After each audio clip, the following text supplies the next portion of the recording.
Welcome back sa aking YouTube channel, Jervis TV, Manila. Like, share, and subscribe.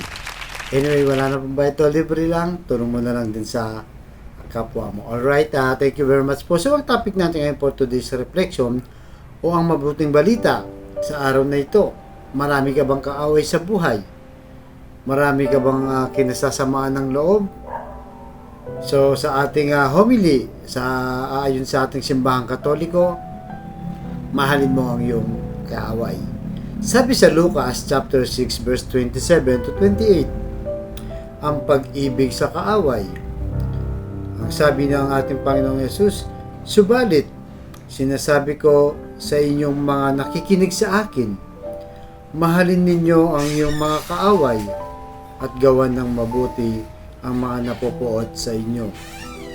Pagpalain ninyo ang sumusumpa sa inyo at panalangin ang mga nangaapi sa inyo. Yan po, no? Medyo malinaw, subalit mabigat.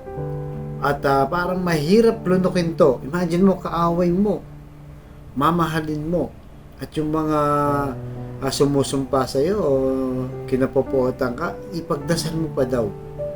No? Ipagdasal mo pa daw yung mga nangaapi sa iyo. So talagang mahirap siyang lunukin, no? Bilang isang tao. Alam naman po natin, meron tayong mga kahinahan sa buhay.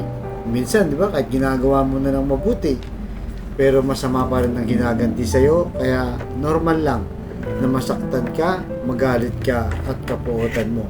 Pero subalit, sabi sa binasa natin, ang mga nakikinig sa akin, sabi ng ating Panginoong Yesus, ay dapat ito yung sundin nyo. So, kung nakikinig tayo sa Panginoong Yesus, talagang kailangan mang ibabaw po yun. Gaya ng sabi ko, mahirap mang lunukin, kailangan pong gawin.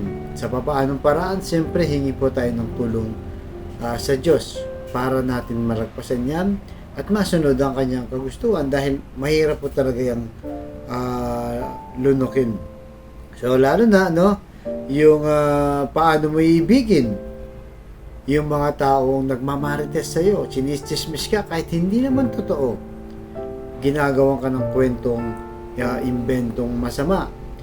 Paano mo naman iibigin ang taong nangutang sa iyo? Tapos sinisigil mo lang, siya pa yung galit sa iyo, di ba? Marami pong ganyan. Di ba? At paano mo iibigin yung taong plastic lang ang pinapakita sa iyo? Alam mo nga hindi totoo, pakitang tao lang. So minsan, di ba? Napakahirap, no? Yung ang sitwasyon na gano'n, na yung isang taong ayaw mo ay kailangan mo pa rin ipagdasal o makipagkaibigan.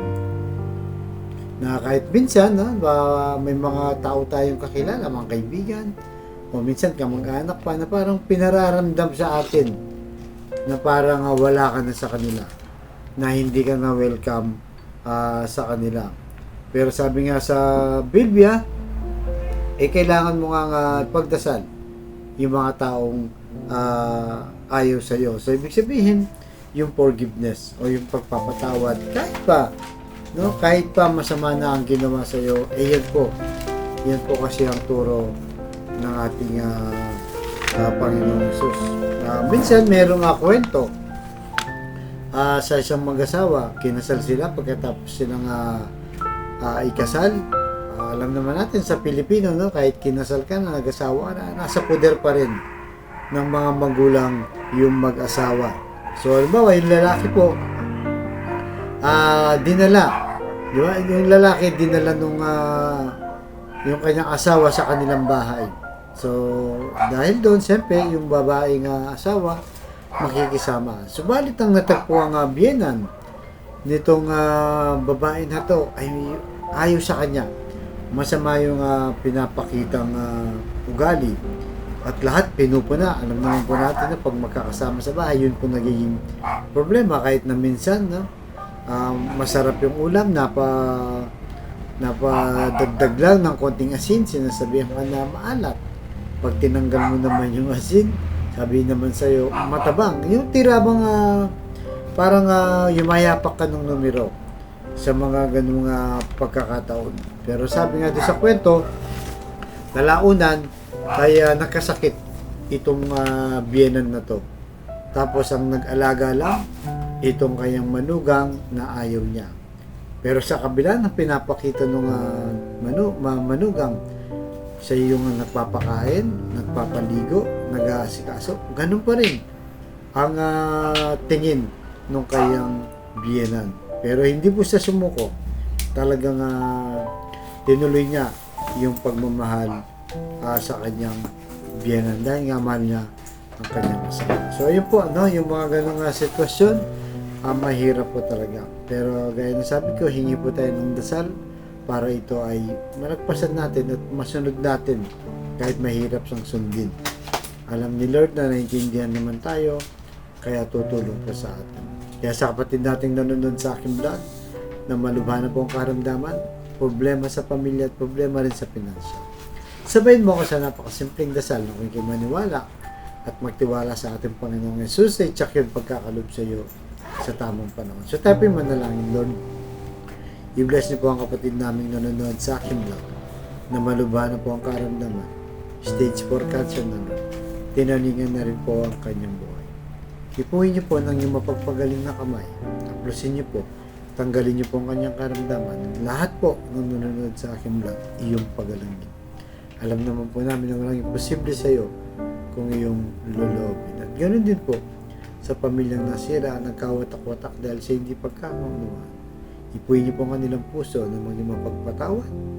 Kahit na may galit, may puot, ipagdasal ang bawat miyembro ng kanilang pamilya. Ganoon din po sa financial na kailangan namin lahat. Lalo na po yung mga kapatid namin walang-wala. Ultimong pambili ng 1 kilo lang ng bigas.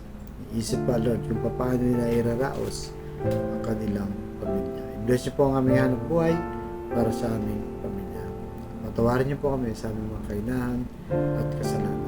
Lahat ng ito yung hiling namin sa matamis na pangalan natin Panginoong Jesus. Amen. To God all be the glory sa ngalan ng Ama, ng Espiritu Santo. Thank you very much po.